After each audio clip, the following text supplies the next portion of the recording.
I'd end up here.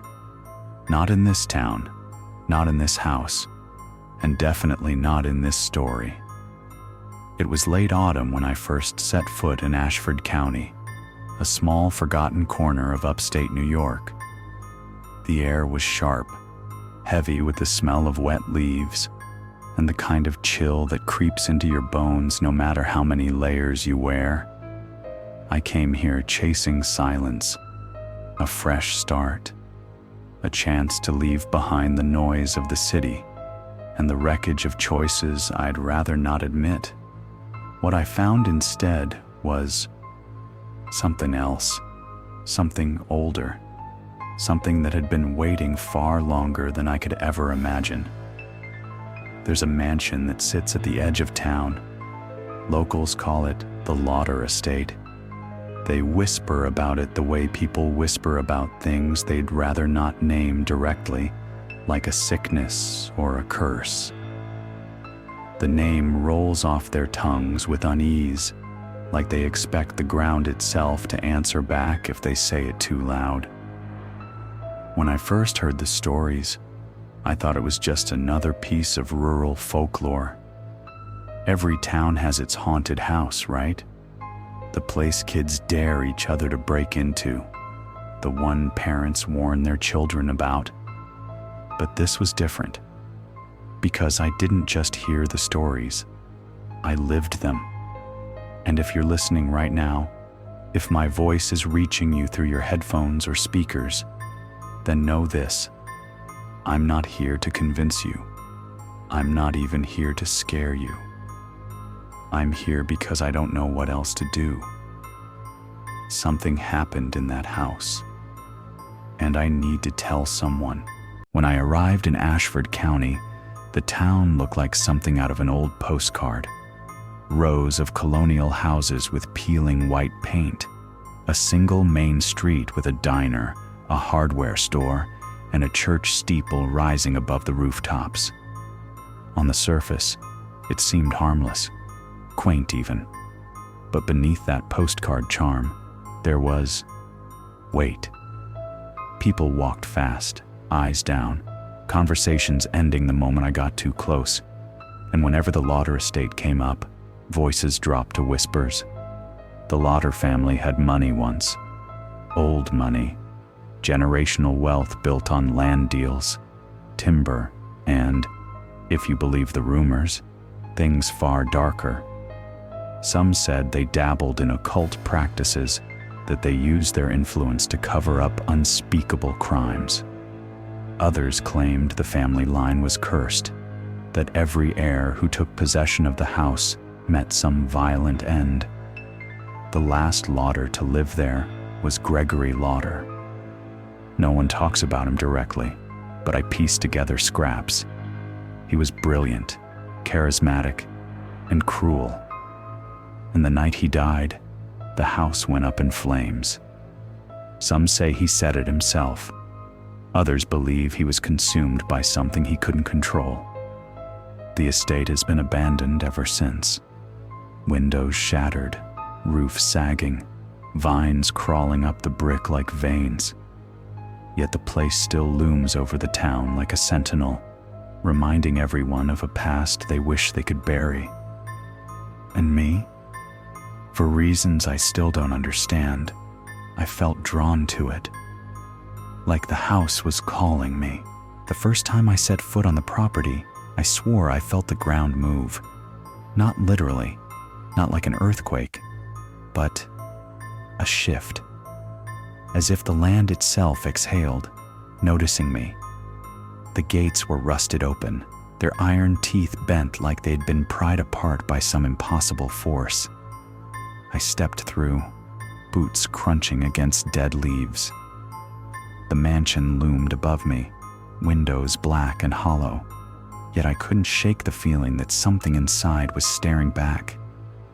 Inside, the air was heavy, not stale, like an ordinary abandoned house, but thick, damp with something unseen. The walls carried scorch marks from the fire that destroyed Gregory Lauder, but what unsettled me most were the carvings. Strange, uneven symbols etched deep into the wood and stone. Some were burnt, others drawn in something that looked uncomfortably like dried blood. The house felt alive. With every creak of the floorboards, every groan of the beams, I swore I heard whispers riding on the air. My name, almost. Or maybe just the sound of my own fear. I should have left. Any sane person would have. But curiosity is a dangerous drug, and mine was stronger than my fear. The more time I spent in the house, the more the past bled into the present. I'd catch glimpses of movement in the corners of my vision, a shadow slipping across the hall, a figure vanishing around the corner. At night, I'd dream of voices calling from beneath the floorboards, muffled like drowning victims. Then came the diary. I found it tucked inside a drawer in the charred remains of the study. The leather was cracked, the pages brittle, but the handwriting was sharp and deliberate. Gregory Lauder's. He wrote of experiments, rituals performed in secret rooms beneath the estate, sacrifices, deals struck with things he never dared name. He described his own family as tainted stock, cursed generations bound by a bargain made long before his time.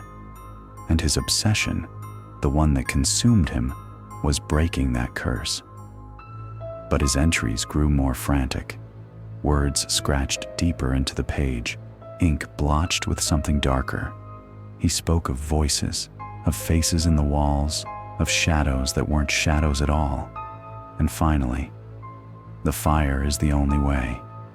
Better to burn than to serve. That night, the dreams grew worse.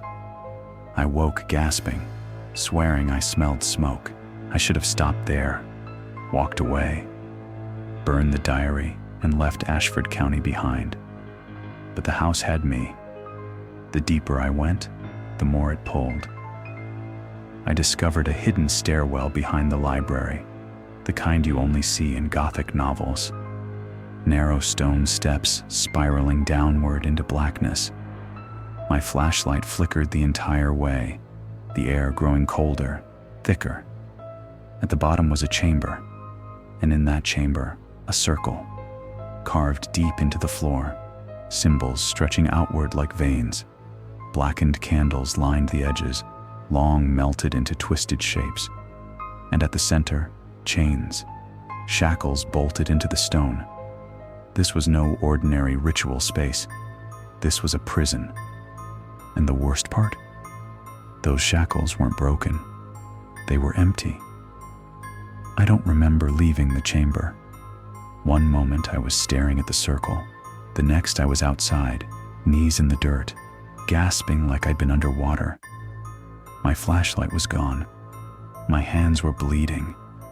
And etched into my palm, faint but undeniable, was one of the same symbols from the chamber floor. From that night on, the house followed me. Not just in my dreams, but everywhere. Reflections in shop windows twisted into faces that weren't mine. My phone recorded whispers when I swore I was alone. At night, I'd wake to find ash scattered across my bed. The townsfolk noticed too. They stopped speaking to me altogether. Doors closed when I walked by. Even the preacher at the church crossed himself when I entered. And then came the figure, tall, lean, draped in shadows that didn't belong to this world. It stood at the end of my bed, silent, watching. Its face was hidden, but I felt its eyes, ancient, merciless, patient. Every night it came closer, first at the doorway, then the foot of the bed, then, well, you get the idea. I returned to the mansion, desperate for answers. In the hidden chamber, I found something I'd missed before, a second diary. This one wasn't Gregory's. It was older, much older. It told the story of the first Lauder, the one who built the estate. According to the pages, He made a pact, wealth and power in exchange for sacrifice. Not once, not twice, but every generation. The estate wasn't cursed by accident.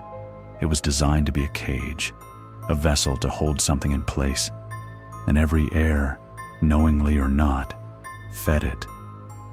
Gregory hadn't burned the house to escape it. He'd burned himself alive to keep it from spreading. And me, by stepping into the circle, by bleeding onto the stone, I had taken his place. I don't know how much longer I can do this. Nights blur into days. The figure doesn't just watch now, it whispers. It wants things, demands them.